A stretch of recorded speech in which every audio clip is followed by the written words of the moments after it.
Čaute, vítam vás pri novom videu. Poviem vám, čo sa bude dneska diať. Dnes je osudný deň pre tieto brejcky, pre moje vlasy umelé, ktoré som mala teraz asi 2,5 týždňa a bol to môj najkrajší účes, čo mi najviac sedí aj povahovo. Extrémne som si to užila, cítila som sa najviac v týchto brejckách ako ja, ale už prišiel na nich čas, pretože sa mi začínajú už trošička strapatieť, ako si môžete povšimnúť.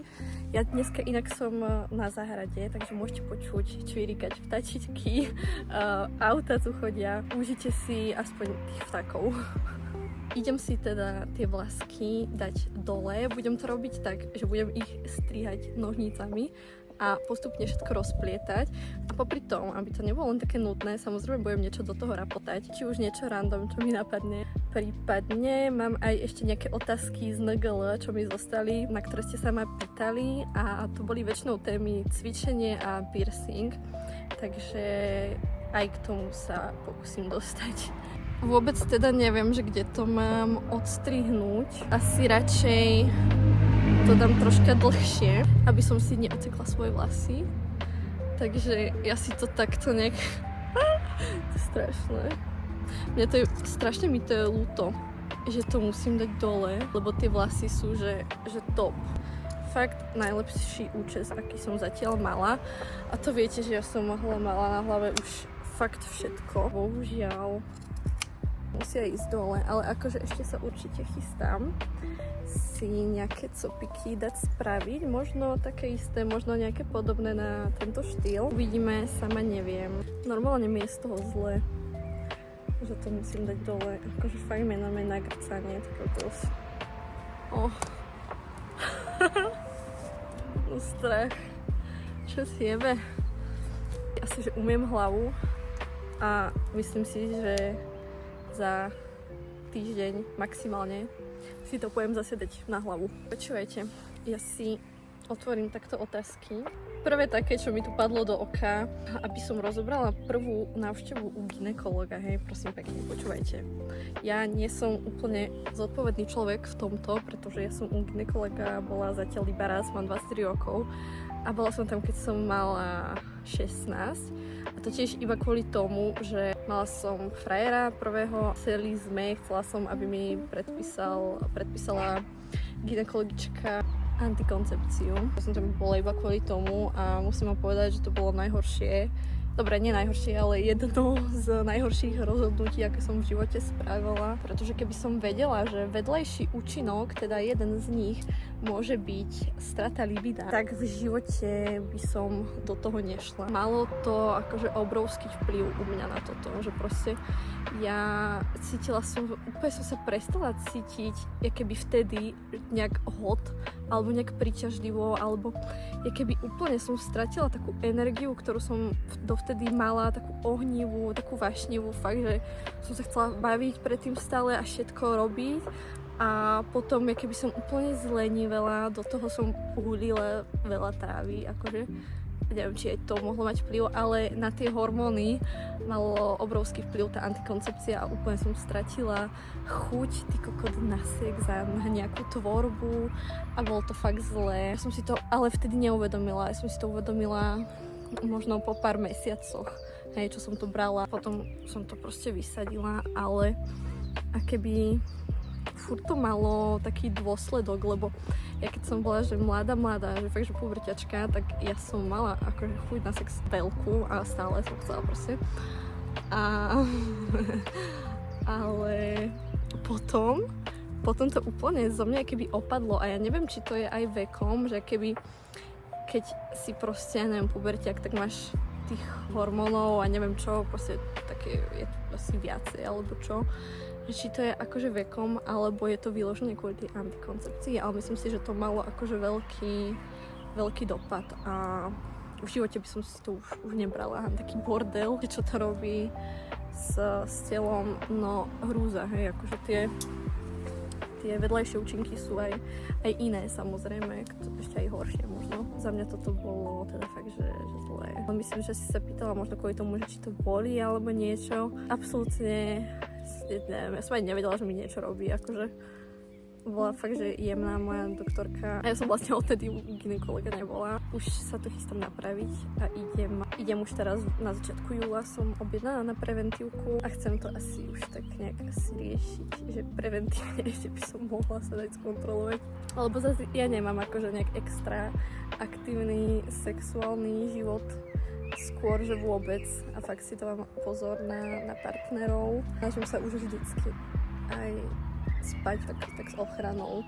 Mám tu potom otázku, ktorá mi chodí stále dokola, a to, či som oľutovala face tats, keď si ich teraz dávam odstrániť. Prosím vás ľudia, ja mám celé video na YouTube. Hneď vlastne videjko predtým to som tam točila. Rozprávam tam o tom tak pol hodinu, takže choďte si pozrieť predošlé videjko, prečo si chcem dať odstrániť tie face tats. Všetko tam hovorím. Dobre, dám teraz.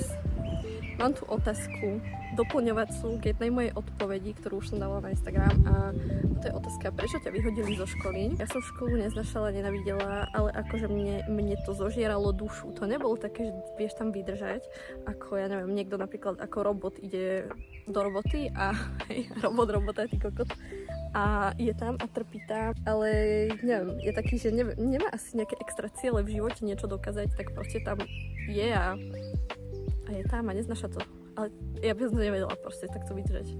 Že sedíš na pične, niekto ťa komanduje a pracuješ pre niekoho, koho živíš, koho živí to, že ty tam strácaš svoj čas.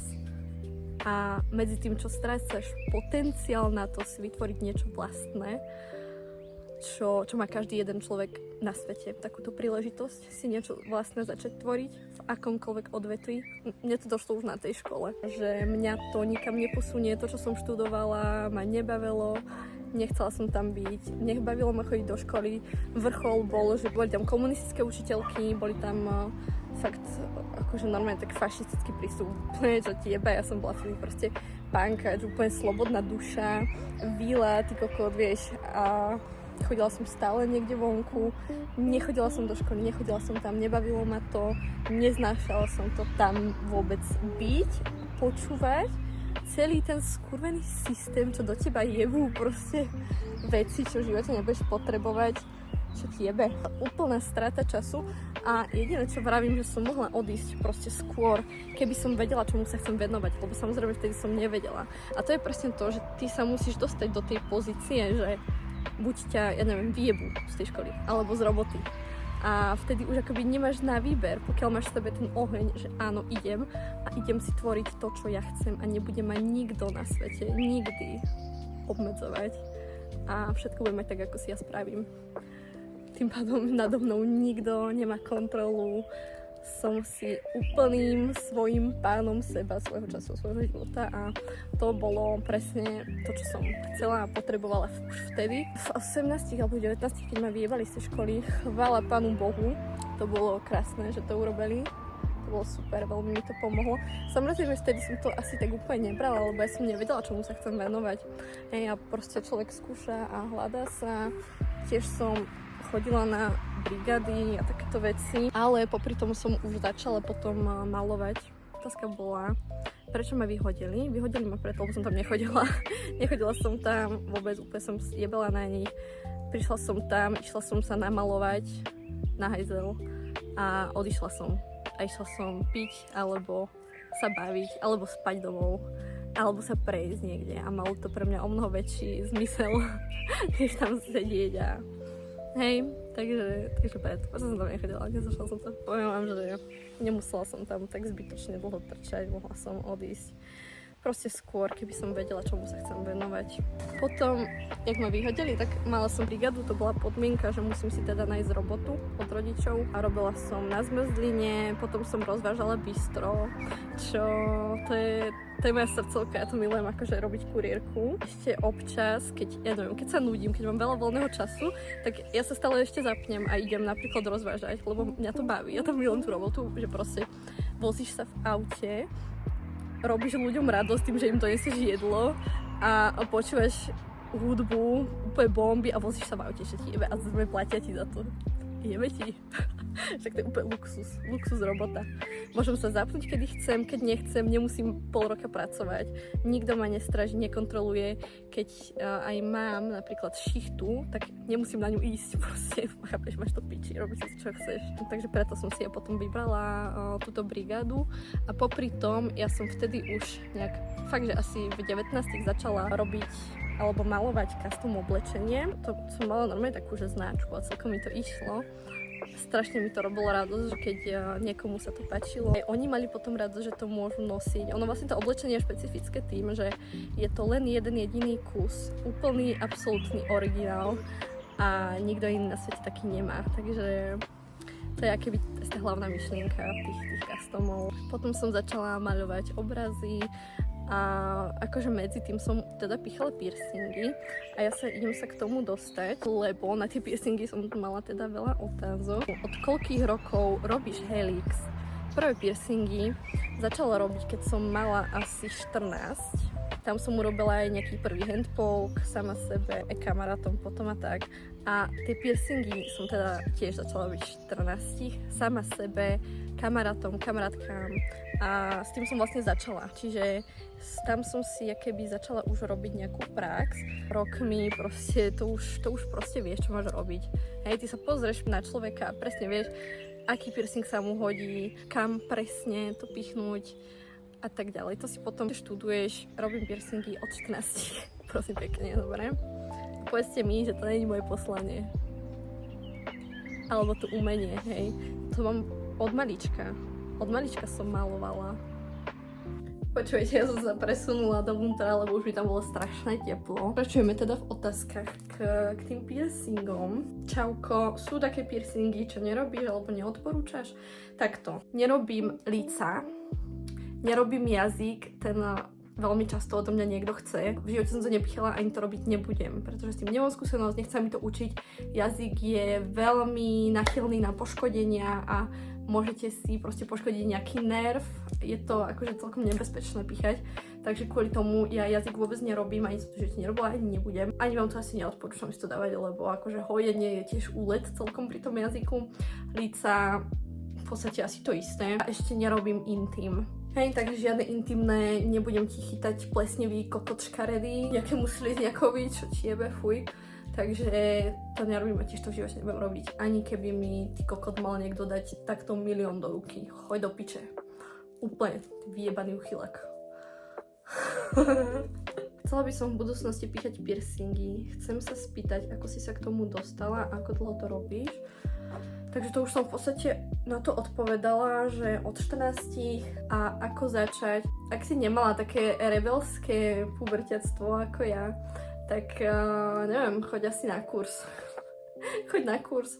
Nech ťa to naučia, uč sa aj sama, pozeraj si videa, študuj si to, máš proste na internete milión informácií, čomukoľvek, čo sa proste chceš v živote naučiť. Ale to ti podľa mňa úplne stačí a samozrejme tá prax je dôležitá, takže viem, že sa predávajú aj také hlavy umelé, kde si môžeš proste skúšať na tej umelej koži.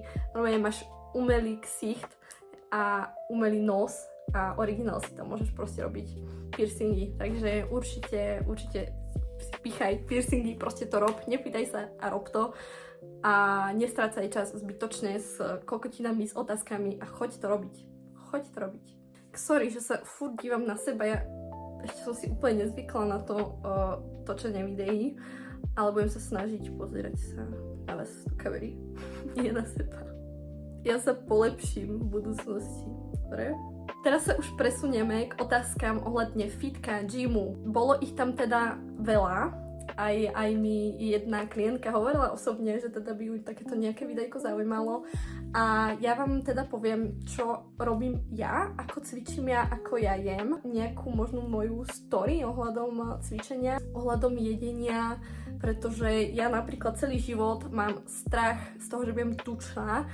Alebo nie je to také, že strach, lebo ja viem, že nikdy sa to nestane, lebo ja by som si to proste nedovolila, ale od malička, keď ja som videla tučných ľudí, mne z toho bolo proste strašne zle a už neskôr tým, že už aj viem, že je to extrémne nezdravé a čo všetko to vie robiť s telom, zároveň keď sa človek nehýbe, hej, tak je to proste zlé pre to zdravie. Teda aj ten výzor, hej, a mne vždycky záležalo extrémne na tom, ako vyzerám v mojich očiach, hej, aby som v mojich očiach vyzerala dobre, hej, nie v nejakého šaša na ulici, ale v mojich. Takže ja som sa vždycky starala o seba, starala som sa vždycky o to, čo jem, koľko jem. A ja som bola 7 rokov alebo 8 rokov vegetariánka, od 12 rokov som bola vegetariánka a nejedla som vôbec mäso, skúšala som byť aj vegán. Potom som mala raz také obdobie, kde mi bolo veľmi, veľmi zle psychicky, kde mi bolo veľmi slabo a potrebovala som sa niečím uzemniť a vtedy som cítila,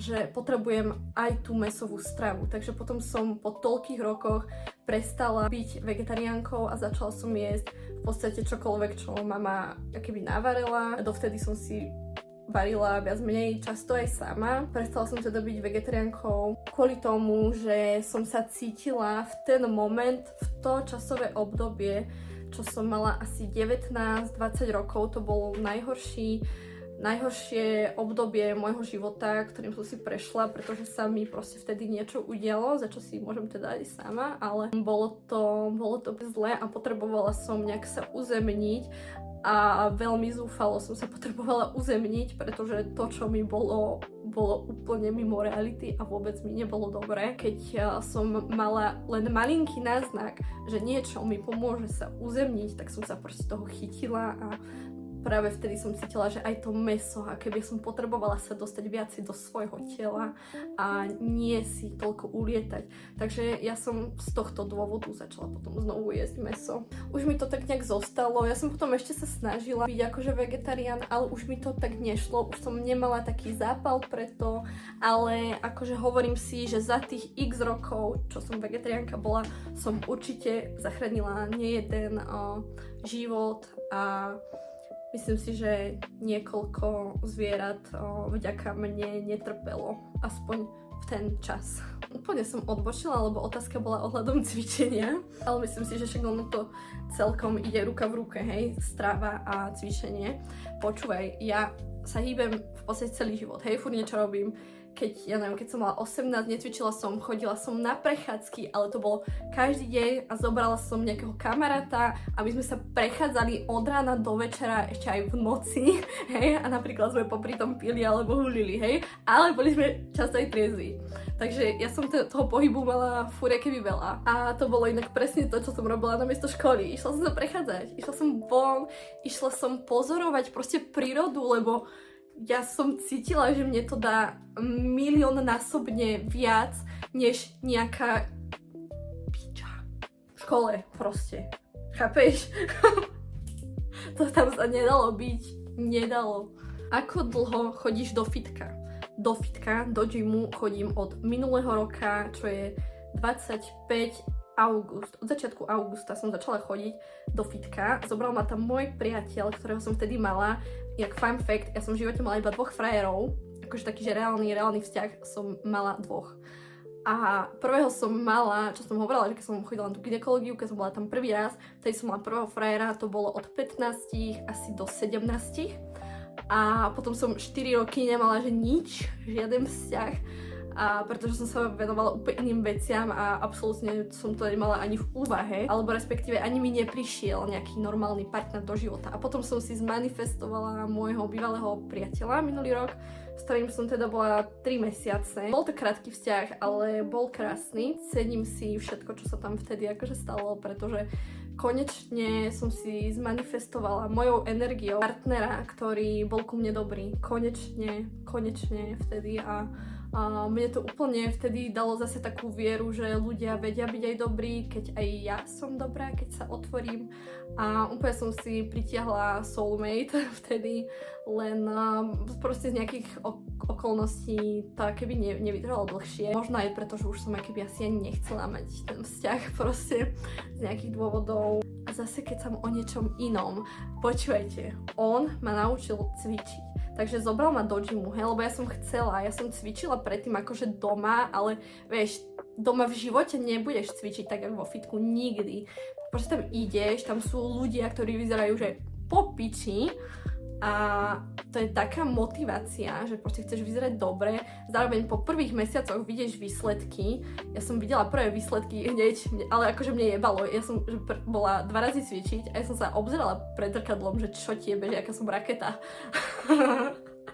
Tak si predstav, že jak to mám teraz, hej. Ale zase už to nie je také, že som sa obzerala, ale už to beriem ako také normálnu vec, hej, že proste vyzerám, že po piči. A je to vďaka mne, vďaka mojej práci, vďaka tomu, že som konzistentná a idem do toho skúreného fitka. Furt som tam. Chodím tam, akože, chodila som teraz tak 3-4 krát týždenne, už pár mesiacov, hej, takže som tam fakt často. Čiže cvičím necelý rok momentálne. Ja vám sem určite dám aj ako som vyzerala predtým, než som začala chodiť do posilky. Ako vyzerám teraz, prípadne ako to bolo medzi, hej, že neviem, po 2-3 mesiacoch uvidím, ako sa mi podarí nájsť tie fotky. Potom tu mám ohľadom toho otázku, že aký je môj split a aké cviky cvičíš. Ja neviem, čo je split. Netuším, čo to je. Ja mám piči, hej, počujete, ja som nie trenérka. Mňa to nezajíma. Ja robím to, že idem, odmakám a idem domov. A dám si proteín. To je moje cvičenie. To je to, čo robím. Viem, ako mám cvičiť. Počúvaj, ja vám to vysvetlím. Aké cviky cvičíš a ešte aká je tvoja strava a dávaš si kreatín. Neviem, čo je kreatín. Podľa mňa, neviem, mám piči, neviem, čo to je. Nie, nedávam si kreatín, ani nechcem. Ja som fakt taká, že naturál, že ja nepijem alkohol 4 roky, nefajčím, nehulím trávu, neberiem drogy, nepijem ani kávu, hej, ani energetiaky a podobné pičoviny, čokoládu si dám, raz za pol roka si dám čokoládu, okrem bielej, bielu mám rada, ale klasickú hnedu si dám raz za pol roka, proste ja to nejem proste, takéže brndy, cukríky, sladkosti, mňa to nechutí. I príde mi to zbytočne moc sladké, nejem to. Keď si chcem dať niečo sladké, spravím si napríklad milkshake. Dobre, klamem. Dám si ciniminis do božku. Alebo také niečo úplne jemné. Ale ono práve presne tým, ako som prestala jesť čokoládu, pretože som si nejak v hlave povedala, teda hnedú čokoládu, že je to stimulant. Stimulant rovná sa droga. Hej, kofeín rovná sa stimulant rovná sa droga. Tak ja som si to úplne odsekla v hlave, že to nechcem, hej, ale viem, že akože tá hnedá čokoláda nie je niečo strašné, hej, ty kokos. Mne dokonca akože liečiteľka jej predpísala napríklad teraz, že mám piť zelený čaj, takže akože ja s bylinkami ja nemám problém, alebo mám, ale snažím sa ho nemať, hej. Ja by som fakt bola najradšej, že ty kokot vstanem, dám si vodu, dám si rožok, zeleninu a že mi je dobré. Pozri, však tak toto aj mám. Tak to aj mám väčšinu času. Len niekedy podľa toho, v akom som napríklad nastavení aj v hlave, tak niekedy mi akože liečiteľka dá, že mám brať nejaké bylinky ako liečbu. Ale inak nie. Prestala som sa po celom živote vlastne, lebo ja sa úplne od malička obmedzujem v tom, koľko, hej, čiže aké množstva jedla jem.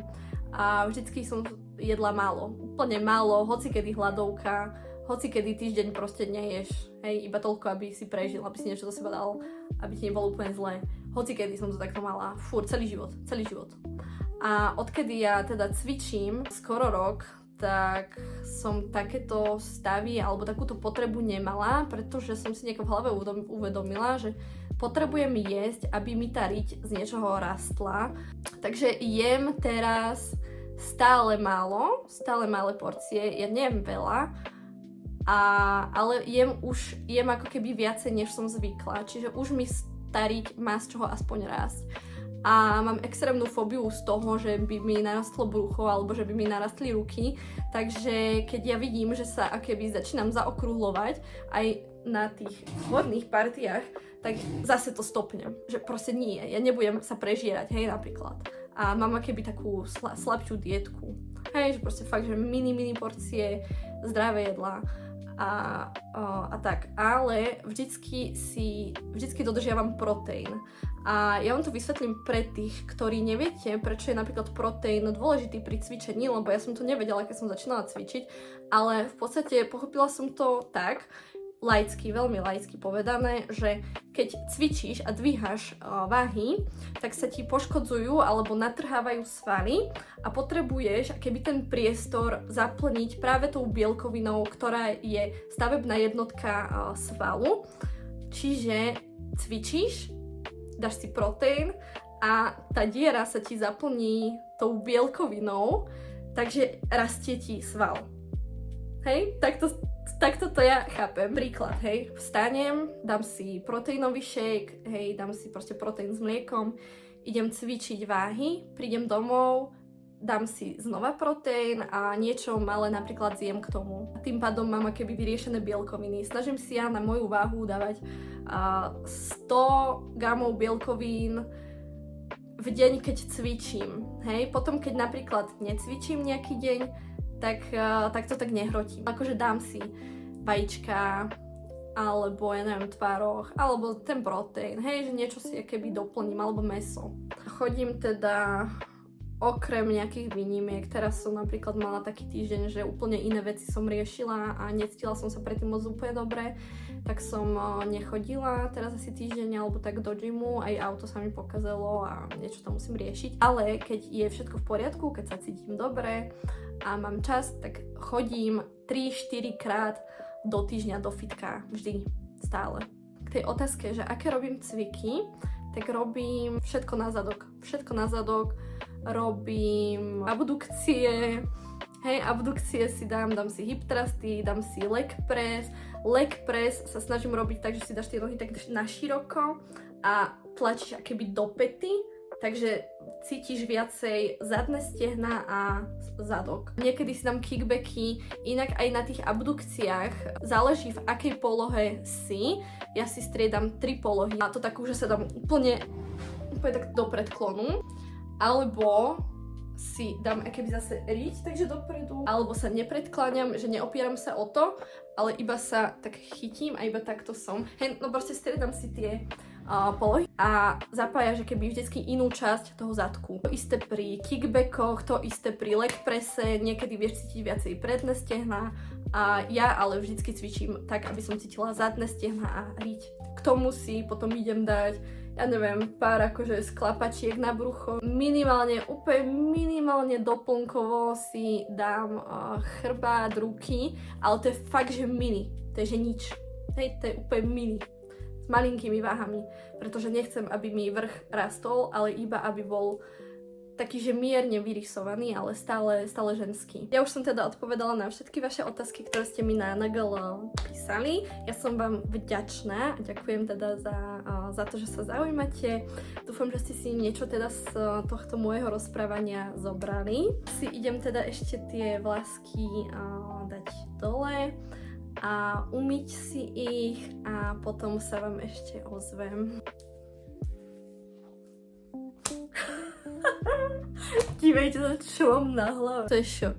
Úplný šok. Čo mám na tej prašine? Čo? Čo to je? Čo to je? Prosím vás, čo má byť? Jaké afro, ty kokot.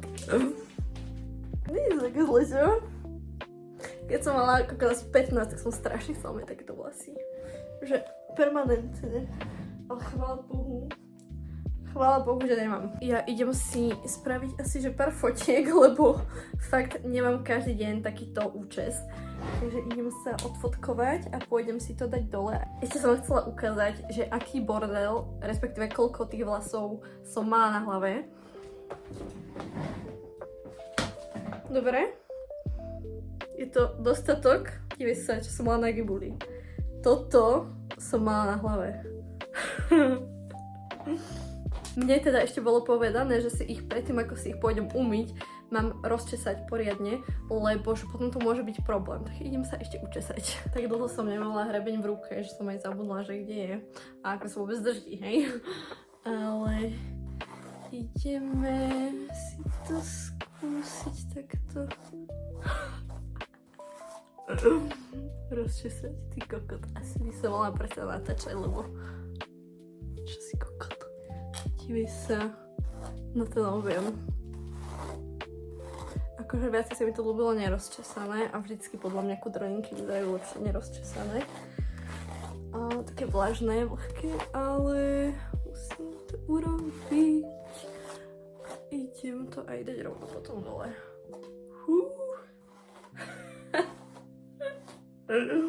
Viete, koľko vlasov je na tej kefe?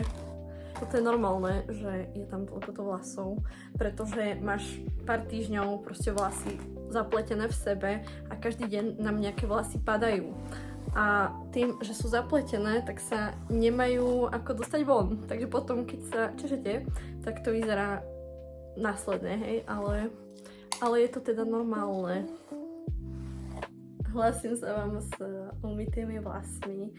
Musím povedať, že mám o mnoho ľahšiu hlavu. Vyzerám zase ako obyčajný človek.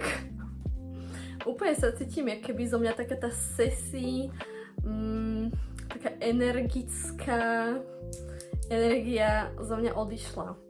Vieš čo myslím? Ja som s tými brejckami dostala úplne taký hype vypiť a žiť, aj keď nepijem, ale žiť, hej.